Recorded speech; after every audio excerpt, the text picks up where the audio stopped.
Hello and Fakhar रागली to all of you. मैं हूँ फ़खर यूसुफ़ज़ई और आप देख रहे हैं डिबेट विद फ़खर। आज की डिबेट में बात करेंगे इस वक्त इंडिया और हिंदुस्तान के दरमियान काफ़ी जो एक कॉन्फ्लिक्ट था वो बढ़ चुका है। अमेरिका भी उसमें आ चुका है, यूनाइटेड किंगडम भी उसमें आ चुका है और हो क्या रहा है इस हवाले से आज बात करेंगे। लेकिन इससे पहले क्योंकि लाली सिंह साहब मेरे साथ मौजूद है कि वो कहाँ पर है, खशवंत सिंह साहब के हवाले से जो लिटरली फेस्टिवल हो रहा है खैसोली में, वहाँ से आज हमें ज्वाइन करी। 3 डेज़ का फेस्टिवल है और यकीनन जितने भी इंडियन राइटर्स हैं वो वहाँ पर मौजूद हैं और उसमें से लाली सिंह साहब भी इनवाइटेड हैं, लेकिन उन्होंने इसके बावजूद हमें टाइम दिया।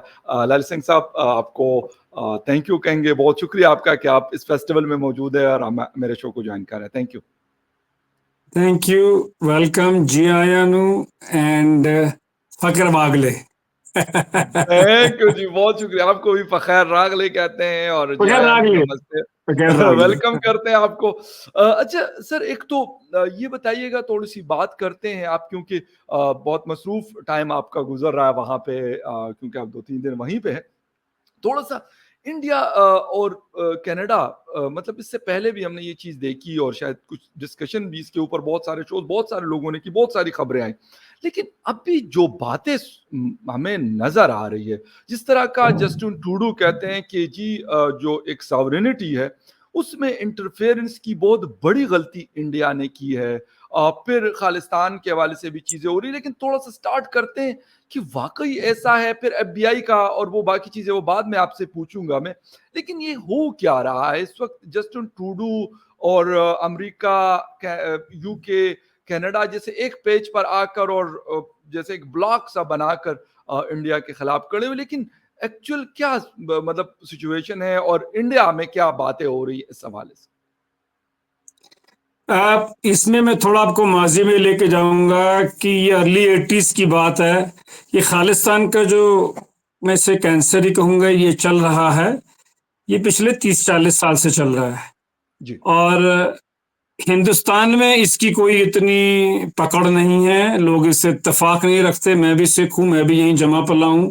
मैंने बिल्कुल सही। अपने यारी दोस्ती रिश्तेदारी में नहीं सुना। हाँ ठीक है, पिछले इलेक्शन में एक दो मेंबर पार्लियामेंट जरूर आए हैं, पर ओके। 80s की बात है कि ये वो लोग हैं जो कि इन्होंने कनिष्क बॉम्बिंग में एक प्लेन उड़ाया था। ये मिस्टर परमार थे और उस जमाने में इंटेलिजेंस की रिपोर्ट्स थी जिसको कि तमाम कनाडा के इंटेलिजेंस एजेंसीज ने और जर्नलिस्ट ने भी कवर किया था कि इंटेलिजेंस की रिपोर्ट्स आ रही हैं कि परमार और कुछ दो चार किस्म के आदमी हैं जो अपने आप को स्के गैंग का मेंबर मानते हैं और इन्होंने टोरंटो से बाहर विस्फोटक किया है और ये हिंदुस्तान का वाजद उड़ाना चाहते हैं। तो हमारी मैडम गांधी ने इनसे एक्स्ट्राडिशन के लिए मना किया, तो तब भी ये हमें मना कर दिया गया और उन्हें नहीं भेजा। अगर मना किसने किया? जस्टिन ट्रूडो के पिता श्री पियर ट्रूडो ने। हुआ क्या कि वो सबसे बड़ा सितंबर 11 से पहले जो हादसा सिविल एविएशन की इंडस्ट्री में हुआ, 329 लोग मारे गए जिसमें 84 से ज्यादा बच्चे थे।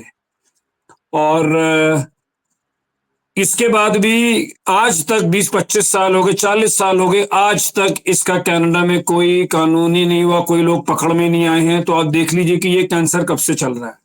जी। अब हुआ क्या है कि ये ट्रूडो साहब का, जिनकी छोटी बुद्धि है बहुत, इन्होंने अपने छोटे पॉलिटिकल नैरो गेन के लिए इन लोगों से जो 2% से भी कम है कनाडा में, इनसे दोस्ती करके, क्योंकि इनसे इन्हें वोट और नोट दोनों मिलते हैं, तो ये उनसे उनके नीचे लग के, जिसको कहते हैं, और उनकी भाषा बोलते हैं।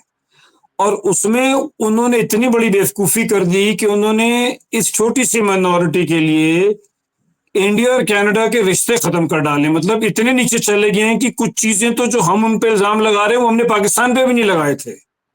मतलब लास्ट जो है अब्दुल बासित साहब यहाँ से एम्बेसडर गए थे और उसके बाद ये अब कनाडा का हुआ। और मुझे लगता नहीं कि आजाद हिंदुस्तान में शायद ये तीसरी बार हुआ होगा कि एम्बेसडर्स विड्रॉ है, क्योंकि इससे पहले जब चाइना की वॉर हुई थी तब हुए थे।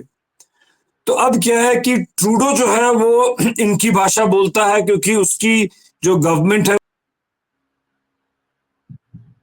वो अभी स्क्रीन चली गई थी, जो जी जी जी 25 उसके जो 25 मेंबर पार्लियामेंट की उसको जगमीत सिंह की सपोर्ट थी, वो भी पूरा खालिस्तानी है। तो ये लोग बाहर से बैठ के हल्ला कर रहे हैं। और बेस्ट क्या वर्ष ये कि ये वहां पे कहते हैं जी हमने रेफरेंडम कराना है। अरे भाई 85% से ऊपर सिख तो हिंदुस्तान में रहते हैं, हम यहाँ कुछ नहीं करवा रहे हैं। ये हमें कह रहे हैं जी रेफरेंडम कराना है, हमें के बनाना है। और उन्हें ये तक नहीं पता कि अगर वो के बनाना चाहते हो तो उसमें वो आपके भी गले पड़ जाएंगे, क्योंकि आजादी से पहले जो पंजाब का कैपिटल था वो तो लाहौर था। जी तो उन्हें बिल्कुल है। पता ही नहीं वो क्या कर रहे हैं, बस वो कर इसलिए रहे हैं क्योंकि उन्हें ये एक फ्रंट मिल जाता है अपने 2 नंबर के काम करने के लिए, जिसमें कि आपको पता है ये इमिग्रेशन के फ्रॉड हैं, ड्रग के फ्रॉड हैं, और पॉलिटिकल असाइलम एक बहुत बड़ा है, क्योंकि यहाँ पे जो लोग जाते हैं उन्हें बताते हैं कि देखो हम हिंदुस्तान से पीड़ित हैं, ये है वो है, केस बनाते हैं। और आप भी पाकिस्तान से भी कितने लोग वहां गए हैं, श्रीलंका से भी कितने लोगों ने, यूरोप में भी जिसको हम अजील कहते हैं, असाइलम ली है। तो ये एक चंद मुट्ठी भर लोग हैं जिन्होंने इतना बड़ा वखेड़ा खड़ा कर दिया है। लेकिन उनसे ज्यादा गलती जस्टिन ट्रूडो की है, जिसने 2 इतने बड़े मुल्क जिनका आपस में $8.5 बिलियन का ट्रेड है, और कनाडा ने इंडिया के अंदर $75 बिलियन के पेंशन फंड इन्वेस्ट किए हुए हैं। लेकिन अब ट्रूडो को समझ ही नहीं आ रहा है, और अमेरिका तो इसमें कूदना लाजमी था, क्योंकि जो ट्रूडो को इंटेलिजेंस मिली वो 5 आइज से मिली है। तो जी अब क्या बिल्कुल। है कि वो तो इसके साथ उनको लाजमी आना पड़ेगा, क्योंकि उन्हीं का ही ये सारा खेल पीछे पर्दे के पीछे खेला हुआ है। फकर भाई वो कहते हैं कि एक बेवकूफ दोस्त से अक्लमंद दुश्मन ज्यादा अच्छा होता है। तो बेशक। ट्रूडो वो बेवकूफ दोस्त है जिसने अब इंग्लैंड को भी लपेट लिया, अमेरिका को भी लपेट लिया, उनकी भी स्टेटमेंट आनी शुरू हो गई है। और वो कोशिश कर रहा है कि इसको अमेरिका के साथ ऐसे लिंक करे कि हमारे और अमेरिका के बीच में रिश्ते खराब हो। लेकिन हमारे इस समय as am talking to you हमारे 3 लोग गवर्नमेंट ऑफ इंडिया के इस समय वॉशिंगटन में हैं, क्योंकि वहां जी पे भी एक केस हमारे न्यूयॉर्क पे रजिस्टर हुआ है जिसके लिए लोग गए हैं। निखिल गुप्ता नाम का आदमी, जिनको उन्होंने ईस्टर्न यूरोप से उठाया था अमेरिका ने, पर वो अलग जी। चल रहा है। पर ट्रूडो साहब ये है कि ये बिल्कुल अपने घर में आग लगा के उन्होंने हाथ सेकने शुरू कर दिए हैं। अब एक और इसमें मैं बात कहना चाहूंगा कि जो वहां का के गैंग है, वो उनकी बेसिकली जो नफरत है वो बीजेपी से, वो हिंदुस्तान से है और उनकी हिंदुओं से है। तो वो वहां से बैठ के बीज बोना चाह रहे हैं कि सिख और हिंदुओं में एक मतभेद है, जो कि बिल्कुल नहीं है, क्योंकि 85% सिख हिंदुस्तान में रहते हैं। और आप भी सोशल मीडिया से जानिब से देखते हैं बिल्कुल कि हमारे बिल्कुल। यहाँ कोई मसला नहीं है। पर यह है कि एक बेवकूफ इंसान करके ये इतना बड़ा खेल होता चला जा रहा है, और ये भी रुकेगा भी नहीं, ये भी और नीचे जाएगा। मैं अच्छा बिल्कुल, मैं अभी क्योंकि 2-3 मैंने इंटरनेशनल वेबसाइट्स खोली हुई, उस पे जो स्टोरीज आ रही है कि ये पहली दफ़ा हुआ है, ताल्लुकात में ख़राबी पहले भी पैदा हुई, लेकिन इस लेवल पे नहीं गया कि एक दूसरे के जो हाई कमिश्नर्स हैं उनको एक्सपेल किया गया हो। एक पॉइंट तो सर ये है कि इस पे बता दीजिएगा कि हालांकि एक और चीज़ मैं पढ़ रहा था कि 1980 से पहले जिस वक्त न्यूक्लियर टेस्ट किए थे इंडिया ने, तो कहते हैं कि उसमें जो रिएक्टर यूज हुआ था वो भी शायद कनाडा की हेल्प कनाडा से से वो सारा हमारा काम। जो आया था फ्यूल, बिल्कुल हमारा वहां एग्जैक्टली। से आया था। Absolutely right. मतलब एक वो ताल्लुकात और एक फिर इस लेवल के ताल्लुकात कि एक दूसरे के डिप्लोमेट्स को निकाल रहे हैं एक दूसरे के ऊपर। बहुत मैं कहूँगा घिनौने इल्ज़ामात है, ये छोटे इल्ज़ामात नहीं है कि अगर आप किसी डिप्लोमेट को कहते हैं कि जी ये कत्ल गारत करता है यहाँ पे या एसेसिनेशन करता है यहाँ पे और बाकायदा फला फला की इसको हेल्प, ये बहुत बड़ा इल्ज़ाम है। और ये लगा भी कौन रहा है? Prime minister of Canada. कैसा सर देख रहे हैं? साथ में फिर अमेरिका का भी वो एक हासिल है, जिस तरह मैथ्यू मिलर के स्टेटमेंट को देखा हमने, इस तरीके से और चीजें, 5 आइज यूके उसमें शामिल हुआ है।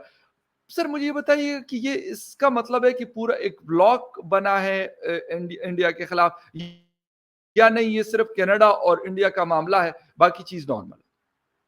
देखिए ब्लॉक बन नहीं सकता और बना भी नहीं, क्योंकि मैथ्यू मिलर भी देखिए बड़ी नपी तुली स्टेटमेंट देते हैं। अभी तो हमने जी उनसे प्रेडेटरी ड्रोन्स लिए हैं बिलियंस ऑफ डॉलर्स के। तो अमेरिका, अमेरिका दुनिया को चलाता है, तो जी वो बिल्कुल। कभी भी ऐसा नहीं करते हैं। वो सिर्फ एक हॉट एंड कोल्ड ट्रीटमेंट देते हैं। जैसे कि मैंने पहले कहा कि 5 आइज के मेंबर हैं, तो मगर अगर आपके कुटुंब में आपके परिवार पे एक बात आएगी तो कुछ तो लोग आपके साथ खड़े होंगे, भले वो आपकी बात से पूरा इत्तेफाक में जी बिल्कुल। रखते हो। दूसरा ये कि अमेरिका अब इंडिया से दूर जा भी नहीं सकता, क्योंकि अगर उसको इंडो पैसिफिक में चाइना को लपेटना है, चाइना के लिए काउंटर फोर्स खड़ी करनी है, तो वो कौन है? तो अमेरिका दोनों तरफ की बात करता है, मतलब अमेरिका में उसको इंग्लिश में बोलते हैं गुड कॉप बैड कॉप, वो दोनों करेगा। पर हमें नहीं लगता कि मुझे नहीं लगता कि अमेरिका ने कोई भी ऐसी स्टेटमेंट दी है, बल्कि ट्रूडो साहब ने तो वो काम कर दिया जो कि डिप्लोमेसी में किए नहीं जाता है। वो हमें कह रहे हैं कि आप अपने डिप्लोमेट्स की इम्यूनिटी विड्रॉ कर लीजिए ताकि हम उन पर ट्रायल कर दें। अरे ऐसे कौन होता, अगर आपको नहीं समझ आ रहा डिमार्श इशू कर दीजिए, हम उन्हें वापस ले जाएंगे। तो वो हर तरफ से वो छोटी गेम खेल रहे हैं, जहां पे कि वो कनाडा में बताना चाह रहे लोगों की देखो हिंदुस्तान हमारे सिटीजन्स को मार रहा है। वो ये नहीं बता दे कि ये निज्जर वो सिटीजन है जो AK-47 चलाता था, जिसकी पाकिस्तान में ISI के साथ फोटोएं हैं, जिसको कि अमेरिका ने खुद ही नो फ्लाई लिस्ट में डाला हुआ था, कनाडा ने खुद ही नो फ्लाई लिस्ट में डाला हुआ था, जो एक फर्जी नाम से, शर्मा लास्ट नेम से, जिसने कनाडा एंटर किया है।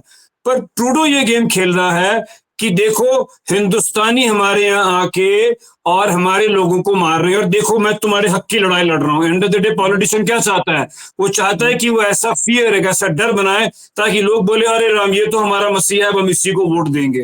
हालांकि ऐसा कुछ है नहीं है। वो ये नहीं बताता कि अभी सिद्धू मूसेवाले को जैसे गोली मारी तो उसकी स्टेटमेंट्स कनाडा से आ रही हैं। गोल्डी बरार वहां बैठा हुआ, और गोल्डी बरार जो है वो बिश्नोई के गैंग का मेंबर है, पर वो हमें उल्टा कह रहे हैं। तो हमने इतने सारे उनको एक्स्ट्राडिशन ऑर्डर भेजे हैं, वो उसके नहीं बताता। वो ये नहीं बताता कि 2% से भी ज्यादा जो सिख हैं वो उसकी बात से इत्तेफाक नहीं रखते, क्योंकि उन प्रोसेशंस में मैं भी गया हूं जब मैं कनाडा में गुरुद्वारे में था। पर वो ये कि देखो हर समाज में जो शरीफ आदमी वो चुप हो जाता है। तो वो इसको इस तरीके से फैला रहा है कि देखो कनाडा में हर सिख खालिस्तानी है और हर सिख हिंदुस्तान से परेशान है, इसीलिए हमें एक अलग लैंड चाहिए। अब आप उसी को देखेंगे तो आपको समझ आ जाएगा कि जब 85% यहाँ है तो भाई तू मामा लगता है, हमें लड़ना होगा हम लड़ लेंगे, हमें तेरी जरूरत क्या, तू अपने तो बसा ले लोगों को वहां पे। 4 लाख वो अमेरिकन स्टूडेंट इंडियन स्टूडेंट पढ़ता है, 40 से 50 हजार अभी वापस आने वाले क्योंकि उन्होंने PR की वो रूल्स चेंज कर दिए। तो उनकी बात नहीं कर रहा है, वो बात सिर्फ ये कर रहा है क्योंकि वो चाह रहा है कि मैं हिंदुओं और सिखों में एक डिवाइड डालूं, और उस डिवाइड करके फिर वो अपनी राजनीतिक रोटी सेकें, और वो कनाडा का जो एक बेवकूफ, सॉरी मैं बड़ी रिस्पॉन्सिबिलिटी से कह रहा हूं, एक इमेच्योर प्राइम मिनिस्टर है, उसको अपने हिसाब से चलाएं, ताकि कनाडा या कनाडा की पॉपुलेशन को तो बेड़ा गर्क हो या ना हो, पर उसकी राजनीतिक रोटी सिकती रहे, ये वो चाहता है। अच्छा ललित सिंह साहब, मैं अभी FBI का एक ट्वीट है 10 घंटे पहले, और ये बाकायदा एक उन्होंने एक चीज जारी की हुई है। इसमें ये कह रहे हैं कि इन्होंने लिखा हुआ है, ये FBI का ऑफिशियल अकाउंट में उनका लिखा हुआ है, justice department announce charges against the Indian government employ in connection with foiled plot to assassination a US citizen in New York city, उसके ऊपर। और वो डायरेक्टर जो हैं क्रिस्टोफर वारे, उन्होंने लिखा है कि हम इस चीजों को टॉलरेट नहीं करेंगे। मतलब ये कोई पुरानी बात नहीं है, अभी 10 या 11 घंटे पहले, हमारे यहाँ दिन है तो उनके शाम को ये जारी हो चुका होगा या रात को जारी हो गया होगा। सर ये भी तो चीजें आ रही हैं। मतलब हम कहते हैं कि चलें जी अमेरिका उनके साथ इस तरह नहीं है, लेकिन ये तो अमेरिकन FBI, आप खुद अमेरिका में शायद रहे भी, अगर नहीं भी कोई रहा तो सबको पता है कि FBI एक बहुत बड़ी, मतलब जिसे कहते हैं कि उनकी एजेंसी है। उनके ऑफिशियल अकाउंट में ये बिल्कुल टॉप पे ये ट्वीट इस वक्त मौजूद है। ये तो खुली बात है, क्योंकि उन्होंने, निखिल गुप्ता का न्यूयॉर्क में ट्रायल चल रहा है, हमारे 3 लोग वॉशिंगटन में गए हुए हैं, अभी सिंगापुर में हमारे NSA की, कनाडा की इंटेलिजेंस के साथ 5 घंटे की मीटिंग हुई है। तो उसमें कुछ छुपा नहीं है, और हमने ये भी कहा है कि वो एक बंदा था जिसका CC1 का था, वो डेपुटेशन पे आया हुआ था, तो हमने उसको फायर भी कर दिया है। तो ये खुली बात है। और जो न्यूयॉर्क का ट्रायल है वो ओपन ट्रायल है, वो चार्जशीट ओपन है, वो वेबसाइट पे भी है। तो जो आप कह रहे हैं उसको मैं नहीं, उससे मैं इनकार नहीं कर सकता, क्योंकि ये तो बात खुल चुकी है। और हम बता रहे हैं कि वो एक रोग था, उसने इंडिविजुअली किया, उसमें हिंदुस्तान की सरकार का या हिंदुस्तान के मंत्रालय का कोई लेना देना नहीं है। बिल्कुल ठीक कह रहे हैं आप। अच्छा ललित सिंह साहब, मतलब इस तरह के चीजें जब आती हैं, ठीक है, पाकिस्तान इंडिया के बीच में भी आती है, रशिया अमेरिका के दरमियान भी हमने ये चीजें बहुत देखी है। इजराइल इस हवाले से बड़ा फेमस है दुनिया भर में। एक भी रिसेंटली हमने उनको देखा, इस्माइल हानिया को तेहरान में मार दिया, फिर लबनान में हिजबुल्लाह के चीफ को मार दिया। इस तरह की दमास्कस में, इराक में मुख्तलिफ ईरानियन जनरल्स वगैरह को मारा। लेकिन जब आप कोई एशियन कंट्री ऐसा वो करता है तो उनके ऊपर बड़ा प्रेशर आता है, जैसे या प्रेशर डाला जाता है। मैं ये इस चीज को बिल्कुल फेवर नहीं करूंगा कि किसी के असैसिनेशन वो पाकिस्तान करे या कोई और कंट्री करे, वो लेजिटिमेट नहीं हो सकता, बट होता है, दुनिया में ये चीज चलती है।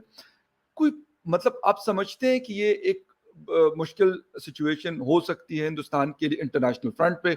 अमेरिका, मैं ये नहीं कहता कि अमेरिका आके कोई कनपट्टी पे पिस्टल हिंदुस्तान के रख लेगा, नहीं रख सकता, ये सबको पता है, ये मुझे भी पता है, पाकिस्तान में बैठ के मैं ये बात आपको बता रहा हूं। लेकिन फिर भी डिप्लोमेटिक फ्रंट पे एक वो आता है कि जी फाइव आइज कौन है, ऑस्ट्रेलिया है, न्यूजीलैंड है, यूके है, अमेरिका है और कनाडा है। कहीं ना कहीं तो उनका है मतलब एक एक इन्फ्लुएंस उनका भी मौजूद है। America as a super power है, दुनिया में अभी भी राज करता है।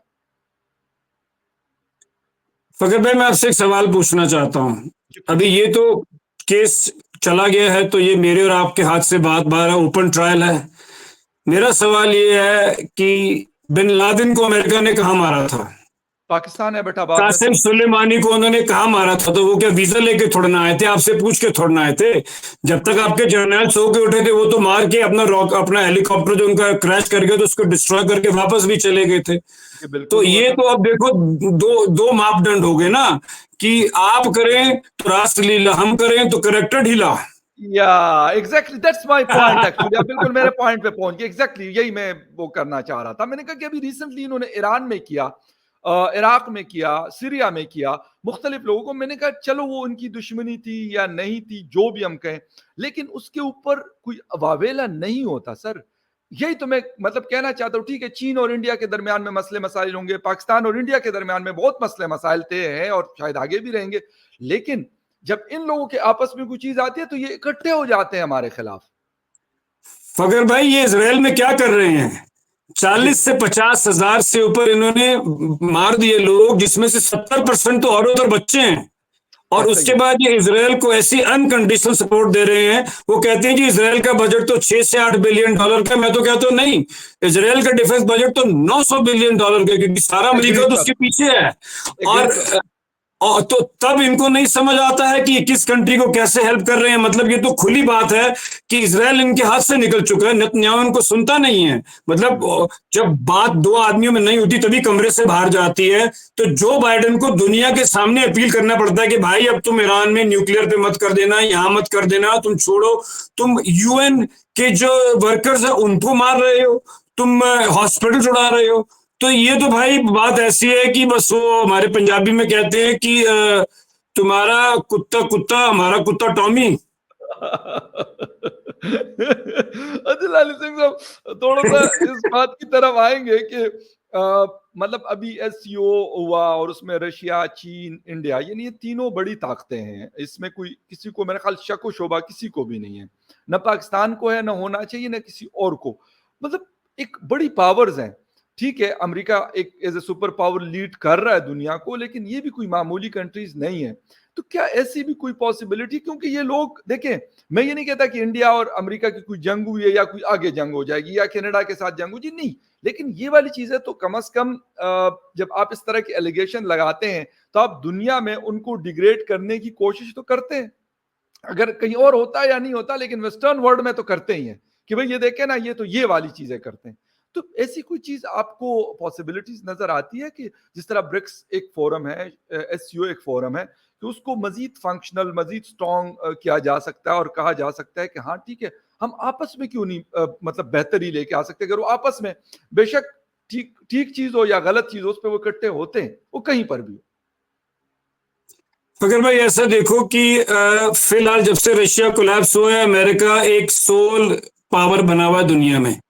अब यस। चाइना ऊपर आ रहा है और उसको अमेरिका हर तरफ से कोशिश कर रहा है रोकने की। या तो फोरम तो बहुत बनेंगे, पर बात तो वही है कि फिर ये घूम फिर के वो कोल्ड वॉर वाली हो जाएगी।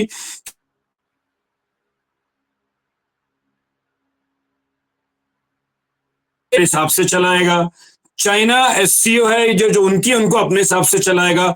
तो घूम फिर के बात तो ये हो जाती कि दो शेरों की लड़ाई में बेचारे छोटे जानवर लोग मारे जाते हैं। बिल्कुल आता है, बिल्कुल होता है। अच्छा नहीं, लेकिन इसकी कोई मतलब ऐसी कोई चीज आपको नजर आती है कि ये कंट्रीज, मैं ये नहीं कहता कि जरूरी नहीं है कि कोई किसी कंट्री का अगर ब्लॉग बना हुआ, ब्रिक्स बना हुआ है, सीओ बना हुआ, तो इसलिए कि वो जाके किसी और को डराए धमकाए या किसी के ऊपर चढ़ दौड़े, ये नहीं, लेकिन अपने राइट्स की बात तो कर सकते हैं। अगर ये इकट्ठे होंगे, वो कहते हैं ना, एक और एक 11, आपके यहाँ भी बोला जाता है, हमारे यहाँ भी बोला जाता है।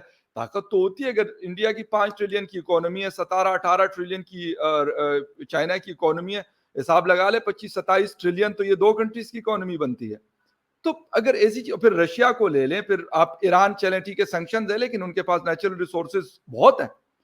अगर हम इनको काउंट कर ले तो शायद आधे दुनिया से ज्यादा की पॉपुलेशन, इकोनॉमी और सारा कुछ बनता है। देखो फकर भाई, बात यह है कि एक इंसानी फितरत होता है, हमारे पंजाबी में कहते हैं जहां 2 बर्तन होते हैं वो खड़केंगे तो सही।